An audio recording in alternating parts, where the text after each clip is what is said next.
Hey, brother. Hey, Al. And welcome everyone back to another episode of Siblings in Crime. I'm Allie Rossell. And I'm Blake Murphy. And just as it sounds, we are siblings who love true crime. Yes, love it. Before we get into this week's case, as always, if you haven't yet, please like, subscribe. We are Siblings in Crime Pod on all platforms. Last week, I think you said you're going to announce all of our YouTube subscribers every week, and I think we got one this week. So Yep, I think we got one. So 63. Yeah. Woohoo. Big deal for us. Let me check real fast. That's funny. Also, do you want to do your Ohio State segment in the beginning, or is that saved for the end? Saved for the end. All right, so stay tuned for Ohio State updates at the end. Yes. So 63? Yep, 63. Thank you to Paige Costello. Shout out. Yeah, I think it's someone else too, but we appreciate the subscribes. Anyways, well, let's get right into this week's case. We're going to be in Oakland, California in November 1973. The night was quiet when school superintendent Marcus Foster walked to his car after a board meeting. Foster was admired in the community, known for working with parents and students, but to a small radical group calling itself the Symbionese Liberation Army, he was the enemy.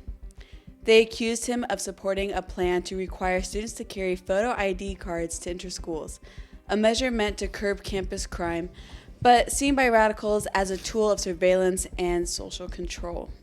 In truth, Foster had opposed the plan, but the SLA had already branded him as a fascist. Two SLA members stepped from the shadows with shotguns loaded with cyanide-tipped shells. They opened fire. Foster was killed instantly, and his deputy was left clinging to life. Oakland was stunned, and even radical groups condemned the killing as senseless. Overnight, the SLA transformed from an obscure group into one of the most feared underground groups in California. It didn't take long for police to close in. By early 1974, several SLA members were arrested for the murder. The group vowed revenge, and in their crosshairs was a 19-year-old college student from Berkeley, a granddaughter of William Randolph Hearst. Patricia Hearst was already on their hit list, and this is the highly debated case of Patricia Hearst.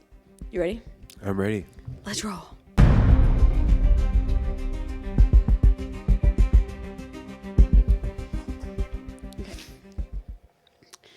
Patricia, or Patty, as we'll probably refer her to, Hearst, was born in San Francisco in 1954.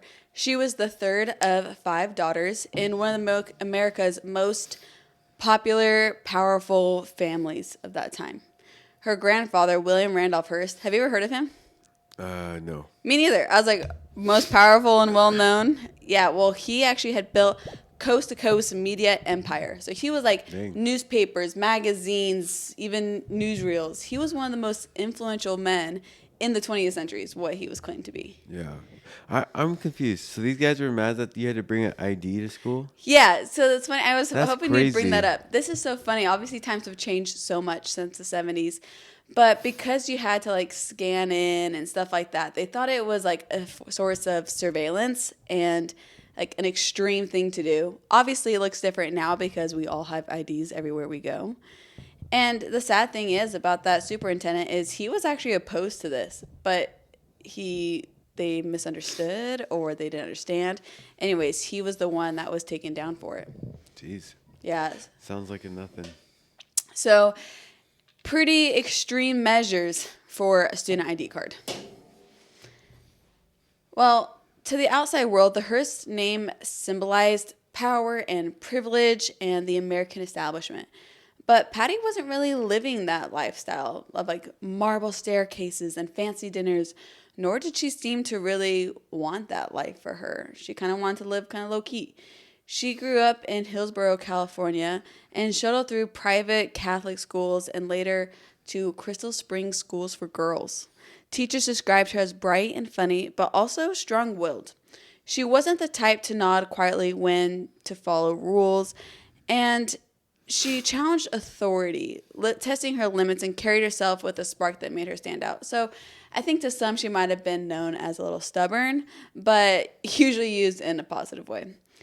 But that defiant streak showed itself early. At Crystal Springs, she had gotten into a relationship with a young math teacher.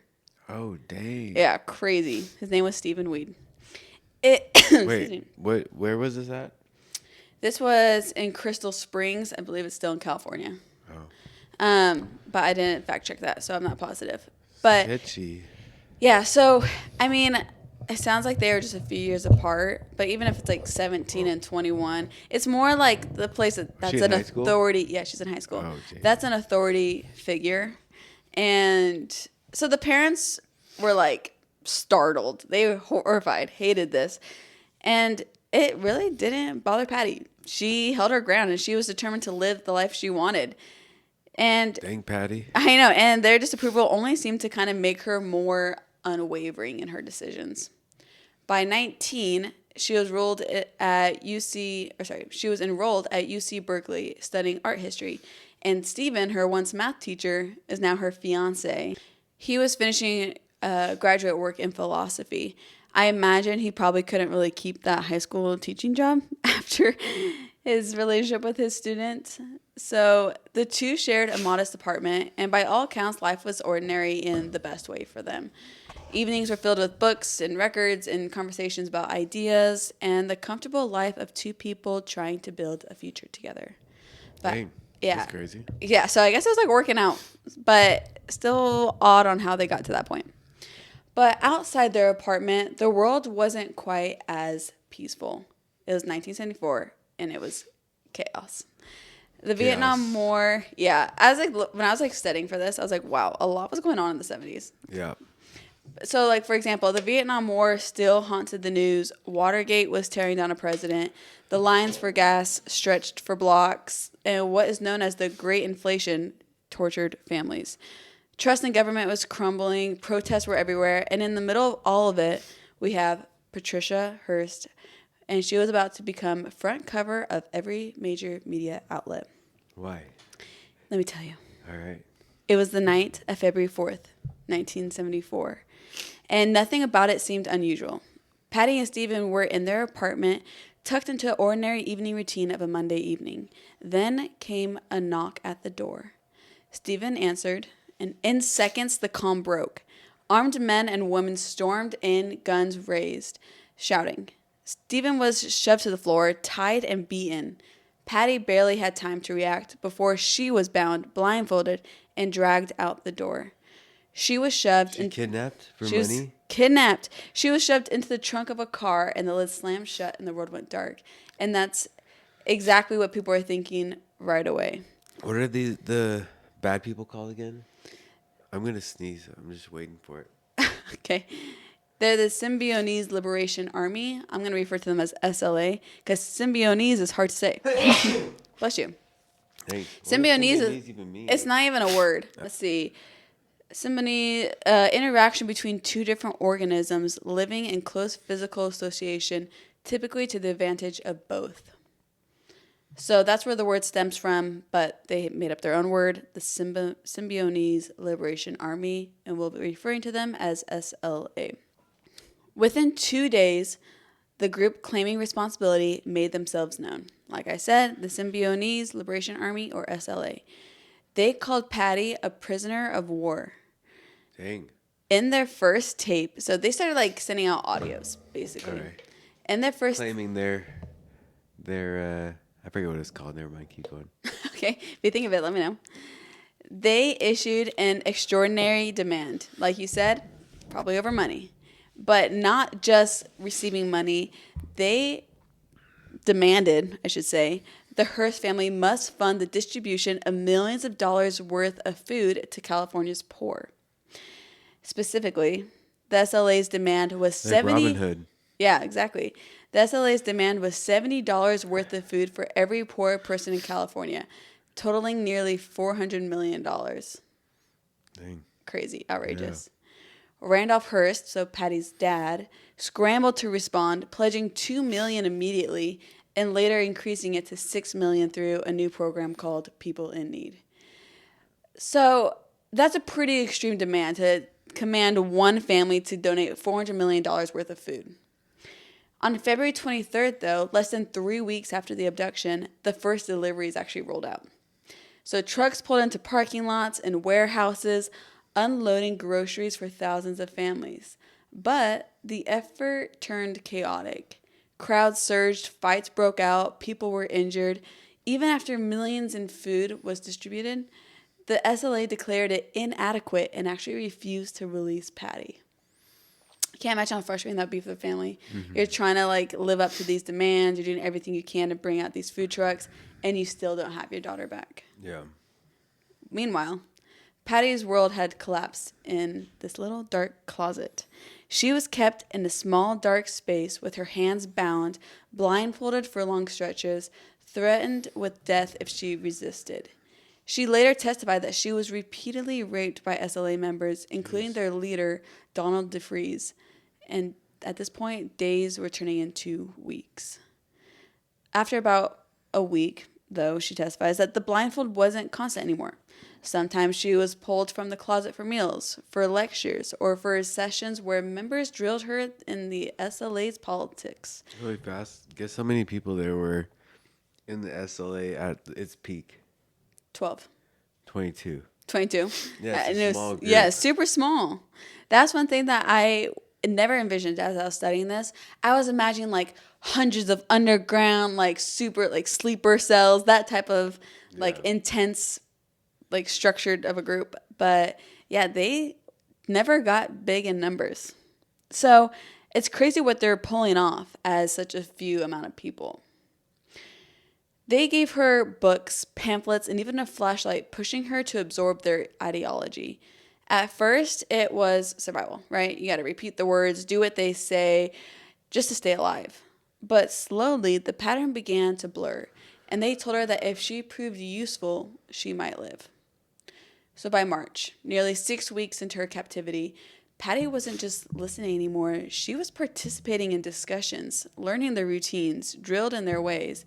From the outside, the world still saw her as this heiress trapped in the closet, but instead, inside, the SLA was reshaping her into something else entirely. So the FBI is getting involved, and they're we have a kidnapping. We're going all in to find this really influential family's granddaughter. Yeah. But little do they know that she's kind of getting sucked into this radical way of living life. And she's either faking it to live, or maybe she has some kind of I forget what the thing is called, but when you start to your capture Stockholm syndrome, or maybe she does believe it. Yeah. And this is going to be why it's one of the most debated cases. Because roughly 2 months in April 1974, that's when the turning point kind of came. So a new tape surfaced, and it's Patty's voice, calm and clear. Mom, Dad, I'm okay.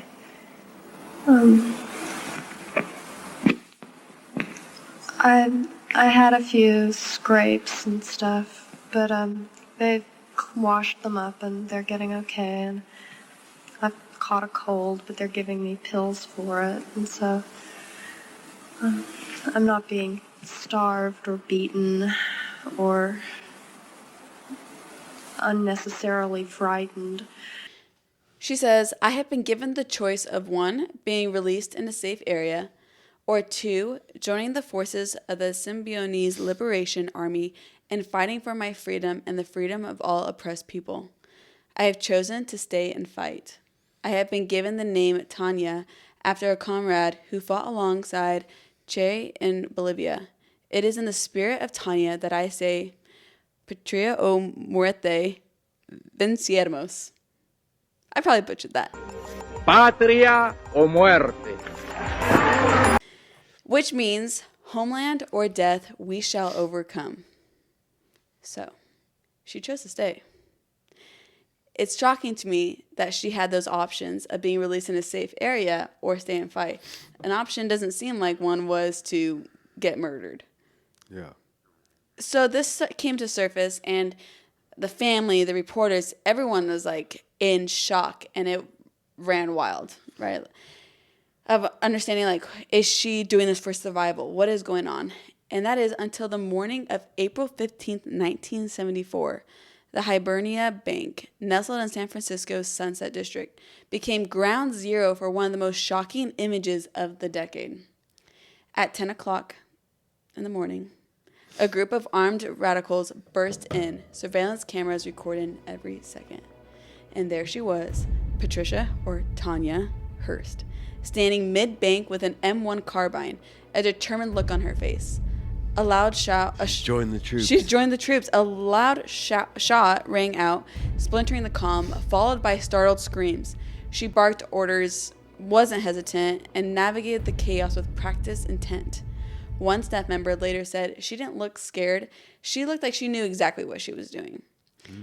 2 customers were shot and wounded, but no one had passed. And by... Did she shoot him? She was not the shooters. Not necessarily Patty that we know of, at least. But within the mayhem, she was fueling. So she was getting all this chaos was going on. Yeah. And that's when 2 people were wounded. But then less than 4 minutes. So this is like efficient. Yeah. Less than 4 minutes later, the group fled with a haul exceeding $10,000, which is over like $65,000 today. So quite a bit in 4 minutes. The images splashed across national headlines. The headlines all say the kidnapped terrorist was no longer a helpless victim. She was a revolutionary with a gun. She was part of the action and unmistakably fully present. What happened to her husband? Well, she was engaged. Oh. Her fiance ended up being fine. He was found, made a full recovery.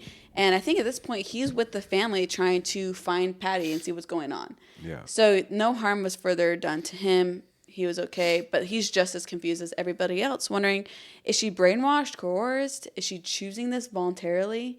It just left everyone with more questions than answers.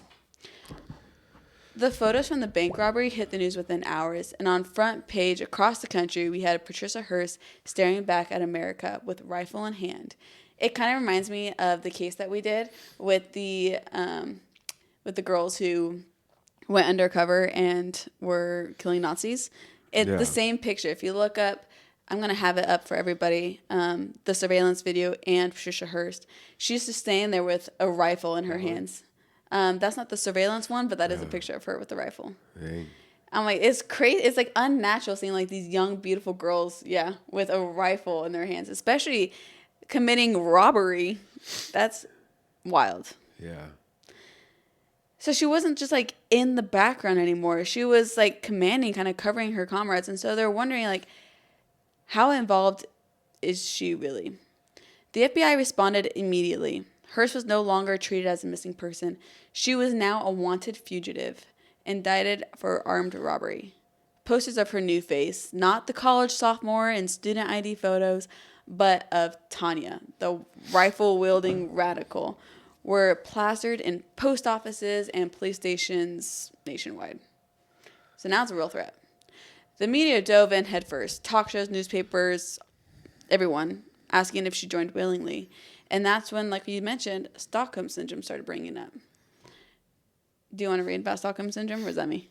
I can read about it. Okay, I sent you a text. I don't know if you saw it. Oh. But I sent you a kind of just a little definition of what Stockholm Syndrome was. Fascinating enough, this term had only been coined less than a year prior. All right. Stockholm Syndrome is a psychological response that sometimes occurs when a person is held captive or abused. Instead of only feeling fear or anger towards their capturers, the victim develops feelings of trust, sympathy, or even affection for them. It's seen as a survival mechanism. The mind creates emotional bonds with the abuser as a way to reduce danger and increase the chances of staying alive. Yeah. And so, like, it originated, like I said, August of 1973, so less than a year earlier, because of a bank robbery in Stockholm, Sweden, where the hostages went on to actually defend their captor, and they, like, didn't want him to be charged. And so they started going into, like, what that could be, and you kind of, like, mentally, you can kind of build this bond. A lot of times, like, small acts of kindness that captures do, where, like, they might, even the lack of harming you can be perceived to these victims as, like a graceful thing. And so they feel more empathy towards their capture. Yeah. Which is so scary. I'm obviously psychiatrist. I don't know anything about how the mind works, so I can't really have that strong of opinion on it. But I believe that's a real thing.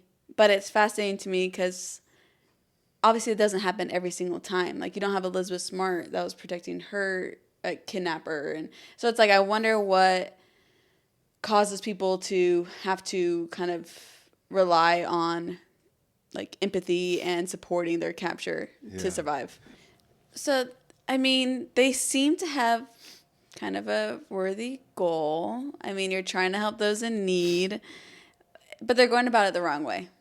And one way or the other, Patty's getting tangled up in it. And well, things weren't settling down anytime soon. It was a warm Friday afternoon in Los Angeles, May 17th, 1974, when the quiet of a residential block on East 54th Street exploded into chaos. The FBI and LAPD had been circling for weeks, following scraps of tips and surveillance, and now they had a lead. It was a safe house, a small bungalow where Symbionese Liberation Army members were believed to be hiding out in. Inside, 6 so-called soldiers, huddled with weapons, food, and a television turned to the evening news. At 3:30 p.m., officers moved in. Shouts cut the air, orders barked through bullhorns for the people inside to surrender. For a moment, silence. Then the crack of gunfire. Bullets shredded walls and windows. Neighbors dove for cover as the street turned into literally a war zone. Suspected members of the Symbionese Liberation Army are dead following the bloodiest and most massive gun battle in the history of Los Angeles. And I'll have a video playing.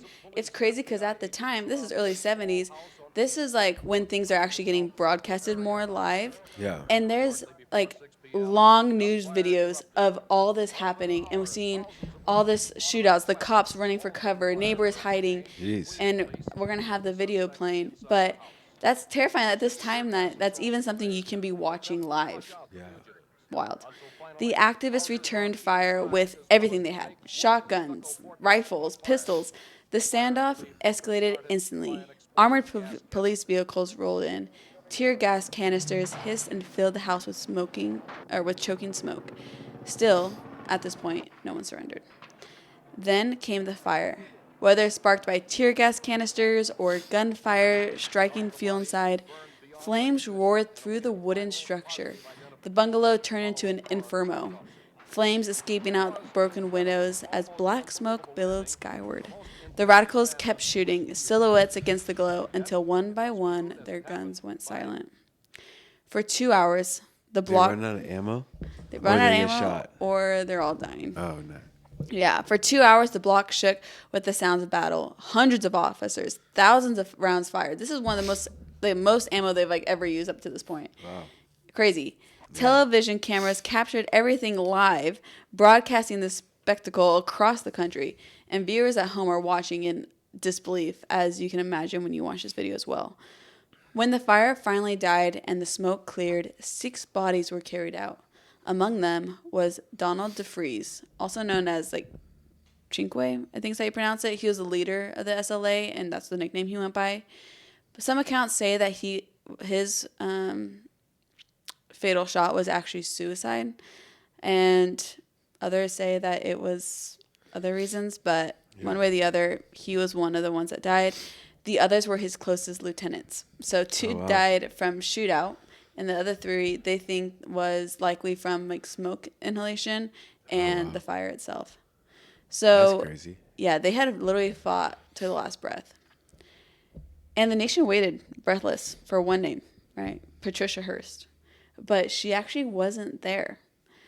While the world assumed she had died in this inferno as they're waiting to find out who these victims, I guess, were, Patty was still alive, hundreds of miles away, hidden and on the run with 2 surviving members. The mystery of her allegiance, her survival, and her future had only deepened. Now, what is she off to? Wait, why is she over there? Why is she not near the house?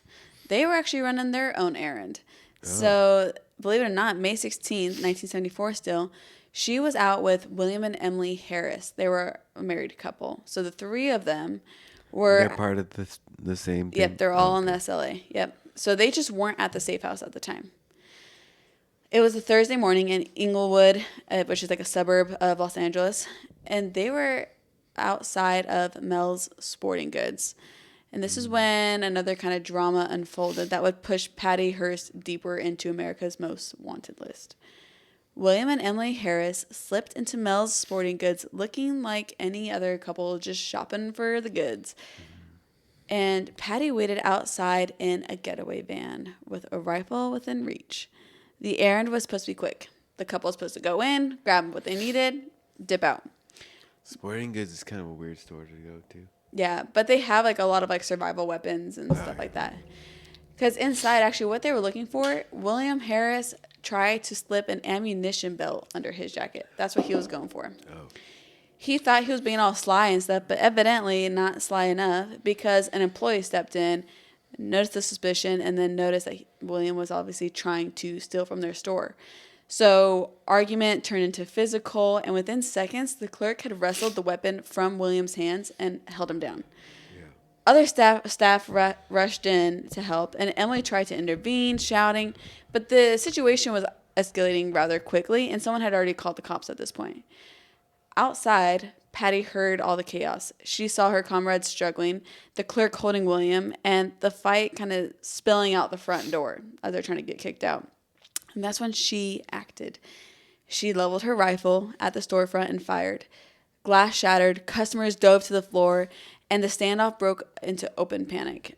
Witnesses would later say that she was not flailing or freaking out, that she was just standing her ground, firing inside. And yeah, terrifying. And it seemed like she was very deliberate with what she was doing. And for her, her job was simple. She was to cover the escape. So William and Emily broke free, sprinting to the van. Patty kept her gun trained until they were inside, and then the trio sped off and made their escape.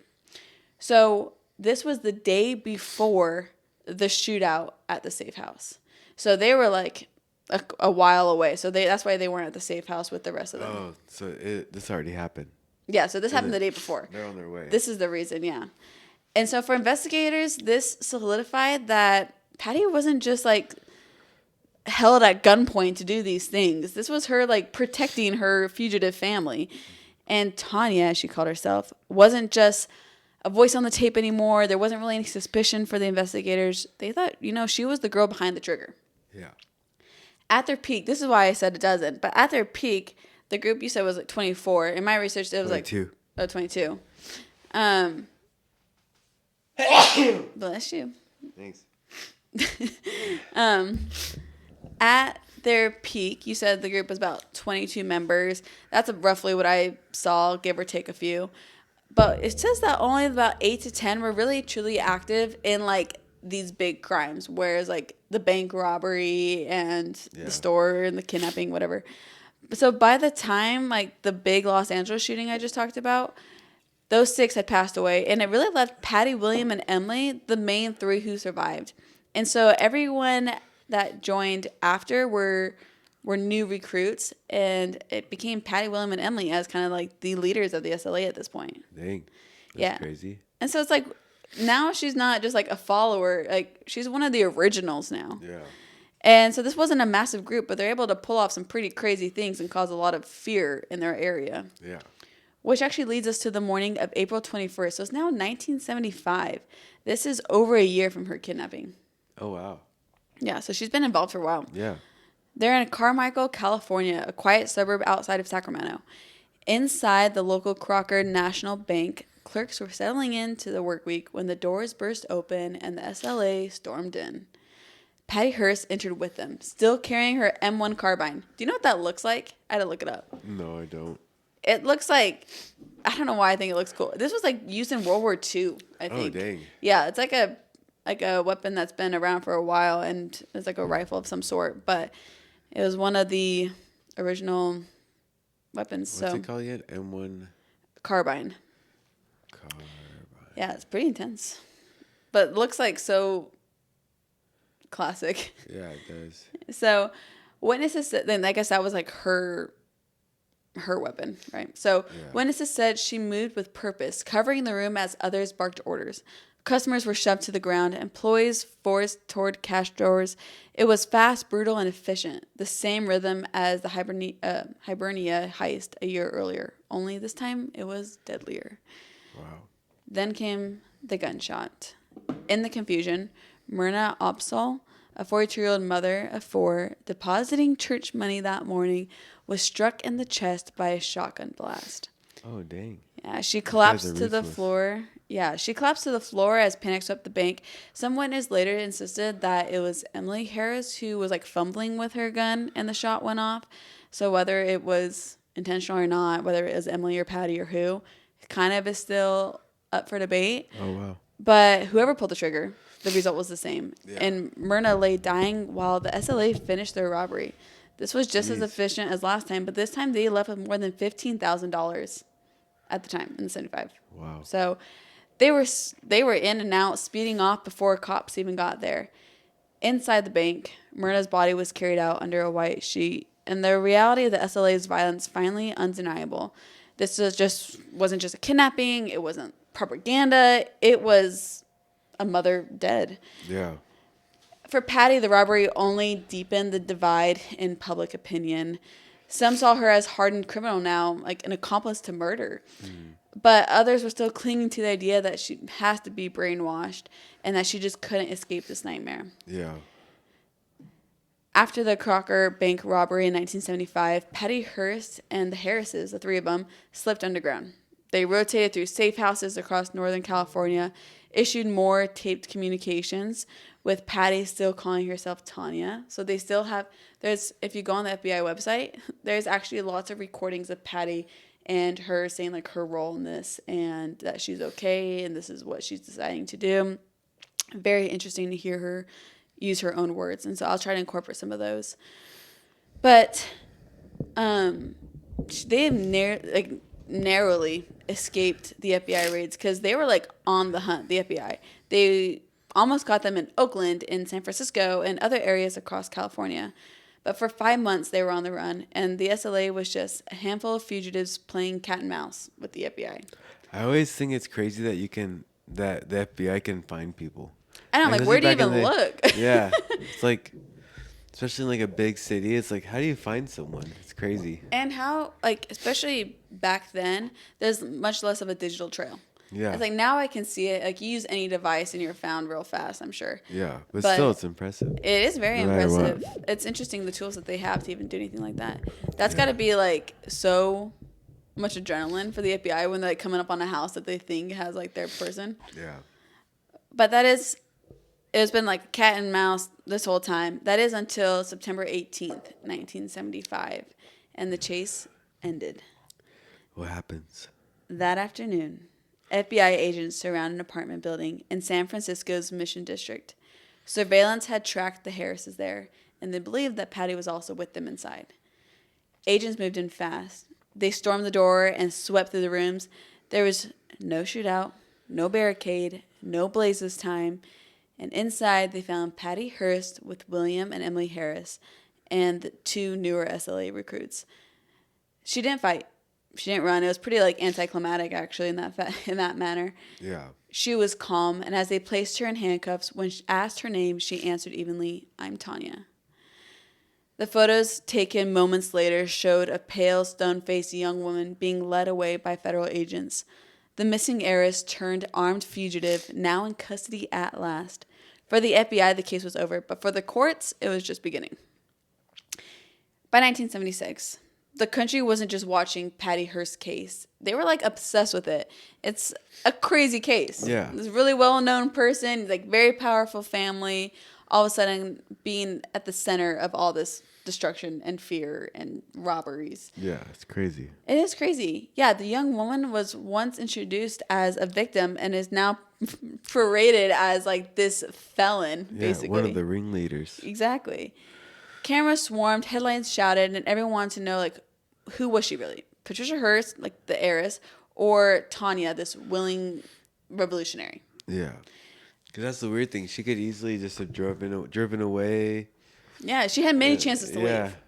And it's like, it turns into like, like what this case is probably about is like how bad do you punish someone who might have Stockholm syndrome and or whatever. So That's the debate, is how can you know for sure someone is suffering from Stockholm syndrome, or how can you tell if this is just them choosing this lifestyle and then now claiming that there was some sort of mental like issues. yeah.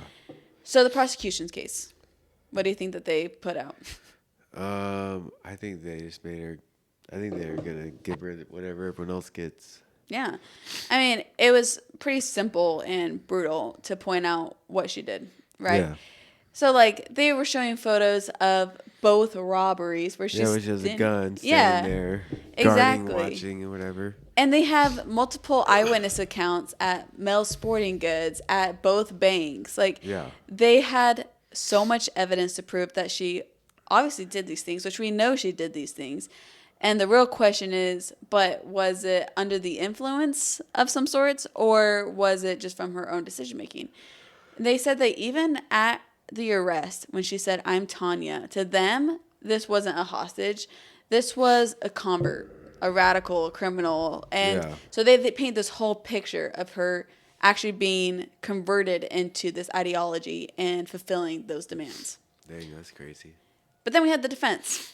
And of course, that's when you hear the whole Stockholm Syndrome being a buzzword getting tossed around. We have attorney F. Lee Bailey, who painted Patty as a girl broken by captivity. She was locked in closets, blindfolded, raped, threatened with death. He argued she had no free will left. Like, her choice to join them wasn't just out of desire, but it was out of necessity to survive. Yeah. But Patty herself even testified in her own defense. She described her abuse and her fear in a steady voice, stating that she kept thinking to herself, "I better go along with it or else I won't live." I will say it's interesting to hear her say that after the fact, considering one of her tapes and her, on the record, was that they were going to either let her go to a safe spot to release or join. And so it seems like she did have that other option, but I mean, I totally give her the benefit of the doubt, where I'd be scared out of my mind. Like, I have no idea how I would respond in that situation. And you like to think that you would just do the right thing and leave. But if you really think your life is on the line, who knows? Mm-hmm. But the jury wasn't swayed by her defense. And on March 20th, 1976, she was found guilty of bank robbery and use of a firearm during a felony. Oh, wow. Mm-hmm. The judge sentenced her to 7 years in federal prison. That's not that bad. I didn't think it was bad either. I was like expecting like 20 for some reason. Yeah. Because, I mean, you're putting other Someone people... died and you were there. Right. You were... And you had guns and you were doing an armed robbery, so... Exactly. So I thought that... They kind of factored in maybe the Stockholm Syndrome a little bit. That's what I'm wondering, is if that was kind of like the middle ground, where you did these actions, it was wrong, but if you were in some sort of different mental state, then maybe a reduced sentence a little bit. Yeah. Which was interesting because you'd think she would serve out those whole 7 years. But actually, she only served 22 months. Oh, wow. And the reason being is that President Jimmy Carter commuted her sentence in 1979. Dang. Commuted her sentence, meaning that lessened or reduced it. He gave credit saying that she was mistreated and it was just extraordinary nature of her case. And that's why he reduced her sentence. Yeah. But then on top of that, decades later, in 2001, President Bill Clinton granted her a full pardon. I've been hearing a lot of things about pardons recently, and it sounds like sometimes people like pay for pardons, and it sounds like they could easily pay for a pardon on That's that. what I was writing Bill too. Clinton's a guy that'd probably take whatever money. He's like, yeah, you're fine. Yeah. Especially if if like Patty doesn't show any like radical side of her anymore. I feel like that'd be easier to pardon. Like if that was like a 2-year weird span. And like $2 million going to the Clintons. Right. From the Hearst. That's what I was wondering too. Like she obviously has such allegedly, I'm just saying it could have happened. Yeah, who knows? I wouldn't be surprised considering her grandfather was known to be one of the most influential and he was very involved in the political ring. Yeah. And so I'm sure he had some strings he can tie. We all know if you have resources, it's very helpful to use them and they can be definitely beneficial for people in that way. But it still kind of puts things into Yeah, she still did everything. yeah, and to question. Like today her story still divides opinion, and I can really see both sides. You can't dismiss wrongful actions and breaking the law, but I guess I just really don't know the psychiatry behind everything. Yeah. Do you think she was under a spell? Probably. Yeah. But she still did it. That's just hard. Yeah. I don't know. Yeah. I know. It doesn't seem like she was in a clear mind and wanting to just voluntarily do these things, considering she was never involved with politics or anything after she got released. Yeah. But also, if I got released, I would keep low-key too. Yeah. So, and it doesn't seem like she was very involved with political things before she got kidnapped. Yeah. And so it doesn't seem like she was like already heavily involved and very like, she wasn't like I can't think of the word I'm looking for, but she wasn't like involved in either party very much or in anything that was propaganda and all that stuff. So it did seem kind of shocking that she went from not being involved at all to such an extreme radical group. Yeah. Which that kind of leads me to believe that it wasn't just like she believed in the ideology, but she was just doing what she was told. Yeah. I just think it's hard too when it's like a hard thing because people could try to use that if they don't get any punishment. For sure. Or like plead insanity. It's like sanity pleas. They still like go to hospitals or whatever. But like this one, it's like it's kind of harder. Yeah. So. And I'm wondering how like when they get like their mental evaluation, I don't know what goes into it, but I wonder how people can determine like if they're being truthful or not about different syndromes. Insanity is one thing, but Stockholm syndrome sounds like it'd be hard to convince. Yeah, but I don't know, maybe that's probably why she was charged. I mean, that's a hard thing to prove. Yeah. Yeah, I agree. But oddly enough, in 1979, so she got released really quickly. But then not long after, she married Bernard Shaw. And he was actually a former San Francisco police officer who had worked as part of her security detail. So they met because he was like in charge of protecting her, like when she was going to court and all that stuff. That's weird. Very interesting connection. Yeah. The couple ended up going on to have 2 daughters and stayed together until her husband passed away. Shaw passed away in 2013. Jeez. So it sounds like they had a really normal, great, quiet life together and mostly away from politics and controversy. She wrote 2 memoirs about her ordeal, appeared in occasional interviews, and even acted in several films directed by John Waters, who considered her like a cult icon. Well, that's weird. Yeah, very interesting how involved she got back in with like directors and like producers are so weird. They are into some different things. Like a cult icon. I need to get her in my film. I know. I mean, if you're trying to get more popular, I can imagine using somebody who has a lot of media attention would be beneficial. Controversial. Yeah. Yeah. Later, she became heavily involved, this is so random, in dog shows. Like, she was, like, breeding and showing Shih Tzus in these competitions and actually did really well and won a lot of prizes. Yeah. So she ended up going into, like, this small-town life. And today, Patricia Hearst lives a mostly private life. For many, her name still calls back the images of the young woman holding the rifle in San Francisco. But for her family, she's just Patty, a mother, grandmother, and a survivor who has lived long past the smoke and gunfire of the 1970s. Dang, that's crazy. Yeah, and that is the story of Patricia, Patty, or Tania Hearst. Wow.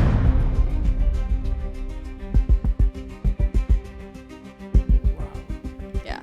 I never heard of this story before. Me neither. I feel like I would hear it more often because I of thought how we were going down a Bonnie and Clyde type of thing. Oh, that's funny. Yeah, I was wrong. Yeah, so very unique case. It brings into a lot of question on Stockholm Syndrome, which is such a fascinating thing to study, but I honestly just don't know how people determine that. I don't either, but yeah, good case. Anyways, I thought it was different, kind of. Yeah, it wasn't really surrounded about murder. It was more about crime itself. Yeah. So we'll see where next week's case takes us. But before we close, do you have any true crime news? So a man in Los Angeles is accused of luring other men on a dating app and killing them. Oh my gosh. A 34-year-old man faces charges after allegedly luring men on dating apps and killing 2. The 51-year-old Miguel King met up with Rakim Prowl after they communicated on a dating app. Allegedly, Prowl fatally shot King before stealing his car. King's vehicle was reportedly found more than a week later, and investigators linked Prowl to the shooting. Prosecutors said authorities discovered King's remains the following month, August 14, 2021, in Los Angeles National Forest. Nearly 2 years later, August 21st, 2023, 53-year-old Robert Gutierrez arranged to meet Powell after they spoke on the same online dating site. Gutierrez's family reported him missing 2 days later, but his body has not been found yet. Investigators reportedly uncovered evidence linking Powell to the alleged killing of Gutierrez. So, be careful on dating apps. Yeah, that's so scary. I feel like I've heard quite a few cases that are similar where you meet on different apps and stuff like that, which if you're going out with somebody, make sure everyone knows who you're going out with. Yeah, seriously.